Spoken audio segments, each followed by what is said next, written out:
ज्ञान शुरुआत क्लास में बहुत ही ज़्यादा स्वागत अगेन। तो CSER UGC नेट का जो एग्ज़ाम है वो हो चुका है।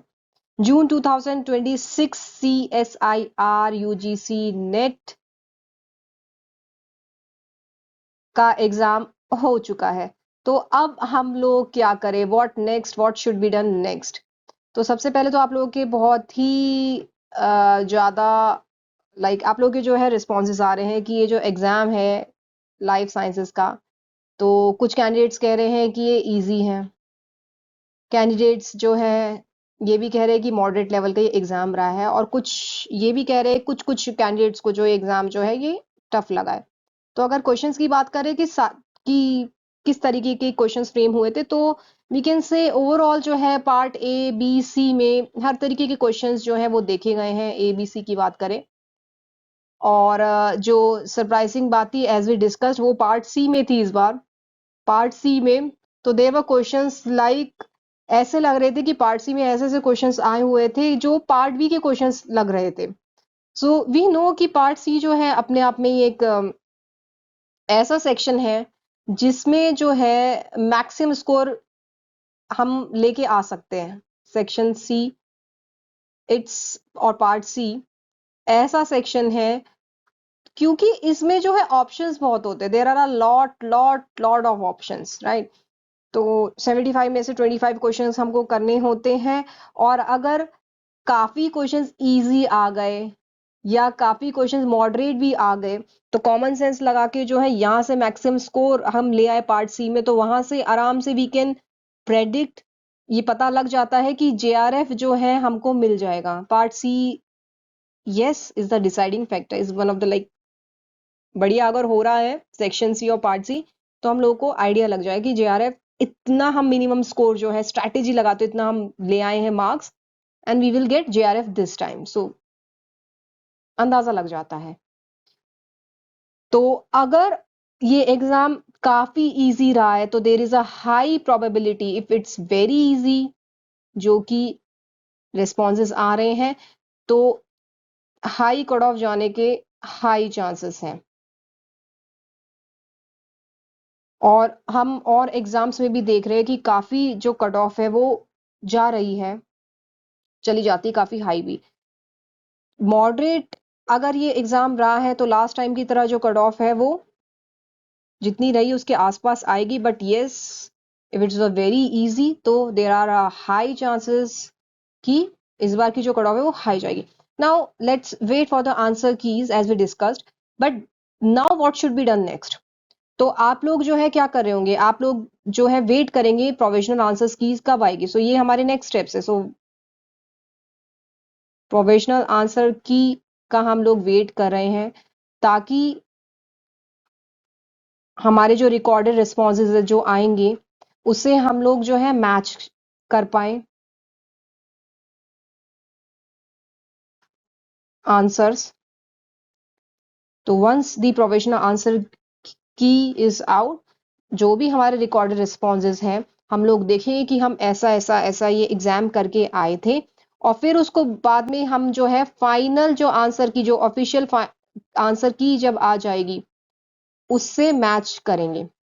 और वहां से हम लोगों को ये आइडिया लग जाएगा, एक आइडिया लग जाएगा कि अगर इतने स्कोर हमारे आ रहे हैं, we are crossing like, suppose if we are crossing like 120 120 plus अगर हमारा स्कोर जा रहा है ओवरऑल पार्ट ABC को मिला के, तो JRF हमको मिल जाना चाहिए। बाकी जो है देखिए पता लगेगा जब ये सब रिकॉर्डेड रिस्पॉन्स और फाइनल आंसर किया जाएगी।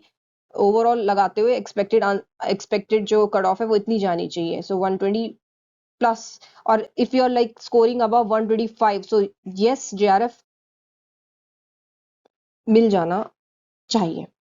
तो ये तो हम मान के ही चलते हैं कि 125 प्लस 120 तो काफी अच्छे स्कोर में आ रहा है। एंड अगेन इट डिपेंड्स कि किस तरीके का ये जो एग्जाम है रहा है, तो कंपेरेटिवली बेसिस पे एक आइडिया लगेगा। तो ये सब तो चीजें होती हैं जो हम करते हैं after writing CSER UGC net exam. But इस दौरान और भी चीजें हैं जो हमको करनी चाहिए, विच वी शुड डू। क्या करना चाहिए? We have to wait, we will be waiting अपना रिजल्ट के लिए वो तो करना ही करना है, लेकिन इस बीच आपको जो है बहुत इंपॉर्टेंट काम करना है, और वो है सेंड कोल्ड ईमेल्स। ईमेल्स जो है आप लोग भेजते रहिए प्रोफेसर्स को। वी नेवर नो कब हमारा प्रोजेक्ट, कब हमारा थीसिस क्लिक कर जाए हमारे पसंद के सुपरवाइजर को, और हमको ऑलरेडी जो है पीएचडी वहां से एक कंफर्मेशन आ जाए, एक आइडिया लग जाए कि यहाँ से इस पर्टिकुलर यूनिवर्सिटी से या इस पर्टिकुलर रिसर्च इंस्टीट्यूशन से हमको कॉल आ जाए, हम सुपरवाइजर। तो वी हैव टू फाइंड, हमको ये ऑलरेडी करके रखना है कि सुपरवाइजर का क्या काम रहा है। मान लिया for instance like we are interested in, कोई भी आप यूनिवर्सिटी में आपको इंटरेस्ट है, कोई एग्जांपल लीजिए, जैसे सपोज आपको इंटरेस्ट है टीआईएफआर में, आपको यहाँ काम करना है, and you are not even sure कि रिजल्ट जो है वो क्या आने वाला है। वैसे आंसर की जब मैच करते तो आइडिया लग जाता है कि इतना स्कोर है और हमारा ये जेआरएफ या नेट हमको मिल जाएगा, एक आइडिया लग ही जाता है, बट स्टिल। तो if you are like interested in TIFR and you are like somewhat positive with this time I am going to crack JRF और इवन नेट, तो ये है।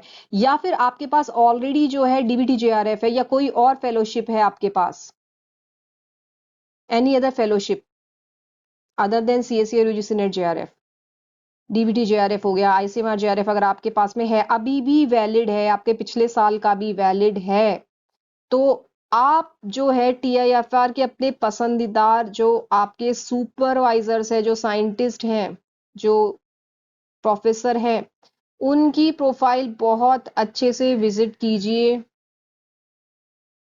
एंड देखिए उनके लेटेस्ट क्या क्या पब्लिकेशंस चल रहे हैं, क्या क्या उन्होंने काम किया है, क्या उनका ऑनगोइंग प्रोजेक्ट है, and please keep sending cold emails to professors or scientists of your area of interest। ये हमको रोकना नहीं है काम, ये हमको करते रहना है। Repeatedly we have been emphasising, तो ये तो हमको करते रहना है। बिल्कुल भी ये नहीं होना चाहिए कि बस अब हम थक गए हैं, अब हम नहीं रीच कर सकते हैं या बोर हो गए, ये चीज नहीं होनी चाहिए। So we have to be very very very very consistent, इस चीज में हमको कंसिस्टेंसी रखनी है, whatsoever the result is. क्योंकि अगेन वही वाली बात है, देखिए जब जो रिजल्ट आएगा वो तो आएगा ही आएगा, डेफिनेटली जेआरएफ का वेटेज तो है ही है, but yes I will repeat again कि आपका जो भी एकेडमिक क्रेडेंशियल्स रहे हैं, आपके जो भी स्किल्स रहे, जो भी आपने इस बीच जो है हैंड्स ऑन अगर आपने बहुत अच्छा किया हुआ है, तो उस बेसिस पे भी आपको सुपरवाइजर मिल जाएंगे। और कभी कभी ऐसा होता है कि सुपरवाइजर मिल जाते हैं, आपका एक प्रोजेक्ट स्टार्ट हो जाता है, आपका पीएचडी स्टार्ट हो जाता है, उसके बाद में जेआरएफ क्लियर होता है, ऐसे भी होता है। सो once you get a professor of your area of interest, if you are like enrolled into this, if you are getting a project already, तो बाद में अगर जेआरएफ भी मिल रहा है तो उसको एक्टिवेट कर सकते हैं, तो नॉट दिक्कत नहीं होती है। तो इट्स वेरी गुड कि हम लोग रिजल्ट का वेट करें, बट मीनवाइल ये जो 2-3 महीने इस बीच जो मिलेंगे, ये हमको काम करते रहना है, ये हमको करते रहना है। Next thing which is very very very important again, if you like a fresher, अगर आप लोग फ्रेशर है, आपका थीसिस जो है बहुत अच्छा रहा है एमएससी का, तो एक हैंड्स ऑन जो एक्सपोजर है, जो लेटेस्ट जो चल रहा है हैंड्स ऑन ट्रेनिंग, वो कीजिए, ये कीजिए, एक एक्सपोजर ले लीजिए इस बीच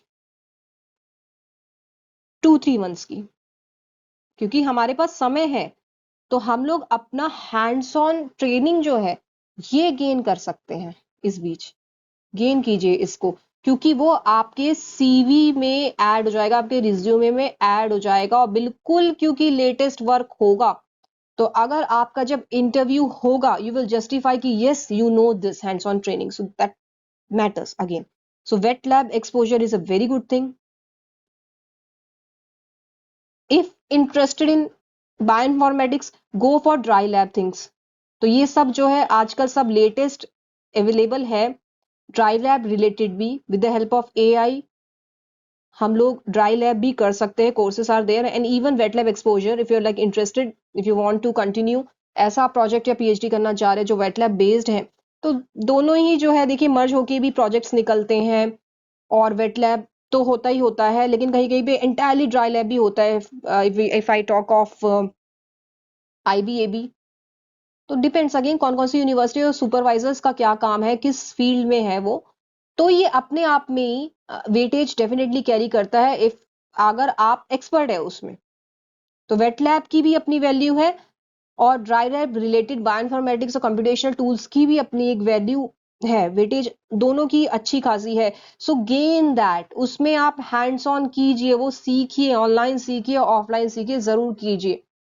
वर्कशॉप्स कीजिए, इस बीच वर्कशॉप्स निकलती रहती है आईआईटीज में और बड़े बड़े इंस्टीट्यूशंस में, कॉन्फ्रेंसेस होते रहते हैं, वो कीजिए, कॉन्फ्रेंसेस कीजिए, सेमिनार्स अटेंड कीजिए। हमको मैक्सिमम टू मैक्सिमम जो है नॉलेज गेन करनी है इस बीच में। We should not waste time. जब भी रिजल्ट आए इस बीच हमको ये सब करते रहना है, कोल्ड ईमेल्स भेजते रहने हैं, हैंड्स ऑन एक्सपोजर हमको करना है, ये सब चीजें हमको करनी चाहिए ताकि हमारा जो सीवी है वो स्ट्रांग हो जाए। And once we appear for the interview while we are emailing those professors और सुपरवाइजर्स, वी शुड हैव कि ये हमारा बिल्कुल लेटेस्ट चल रहा है, हम लोग एक्टिव हैं, हम लोग खाली नहीं बैठे, हम लोग एक्टिव हैं। तो ये सारी चीजें डेफिनेटली काउंट होती है, ये कभी भी वेस्ट नहीं जाएगी, ये स्किल्स डेफिनेटली काउंट होती है। आप कहीं भी इंटरव्यू दे दीजिए, तो बहुत अच्छे से लेटेस्ट नॉलेज जो है ग्रैब करनी है और ये सब चीजें करनी है, सो दैट हमारा सीवी रिज्यूमे स्ट्रांग हो जाए। और इस बीच एक और चीज आप लोग कीजिएगा, make a very very good research proposal. जिस भी एरिया में आपको इंटरेस्ट है तो रिसर्च प्रपोजल बनाइए इस बीच। गेट एन आइडिया, एक हाइपोथेसिस तैयार कीजिए, बहुत बढ़िया सा रिसर्च प्रपोजल तैयार कीजिए।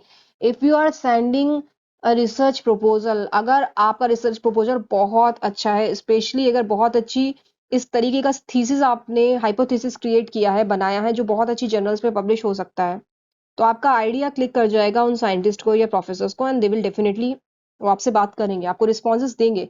तो it definitely it works, research proposal काम करता है बहुत ज्यादा, मतलब लाइक करता है, ये सारी चीजें जो है काम आती है रिज्यूमे में। तो हमको ये सब इस बीच कर लेना है, we should not, again I am repeating, waste time. बाकी जो है जेआरएफ अपने आप में वेटेज कैरी करता है, बट जब रिजल्ट जब तक आएगा तो तब तक आप ये चीजें करके रखिए। अगर टाइम नहीं है wet lab related hands on training का, तो कोई बात नहीं, ड्राई लैब के लिए टाइम निकालिए, कुछ ऐसा ऑनलाइन जो है एक्सपर्टीज करिए 1-2 घंटे का, कि आपका सीवी बहुत अच्छे से तैयार हो जाए, और साथ ही साथ रिसर्च प्रपोजल आप तैयार करके रखिएगा। Next you next would be like prepare for other examinations. वो तो हमको वो भी करना है, गेट का एग्जाम जो है वो आने वाला है, आगे जो है आईसीएमआर जेआरएफ भी, बाकी जो एग्जाम्स है ये भी होंगे। So start imagining you are already a research scholar, you are already a scientist. Because जब आप लोग अपने आप को मान के चलेंगे कि आपको ये यूनिवर्सिटी मिल रही है, आपको ये एक रिसर्च स्कॉलर की जो है पोजीशन मिलने वाली है, तो आप ये सब काम करके रखेंगे और आगे भी एग्जाम्स देते रहिए। जेआरएफ जो है आगे भी अगर मिलेगा तो कोई बात नहीं, कोई दिक्कत वाली बात नहीं है, तो एंट्री कीजिए, आगे भी स्कॉलरशिप्स मिल जाती है। और अगर अभी क्लियर हो रहा है तो बहुत अच्छी बात है, that would be wonderful. So let's wait कि कब जो है आंसर की आती है, क्या रिजल्ट रहता है सीएसईआर का। एंड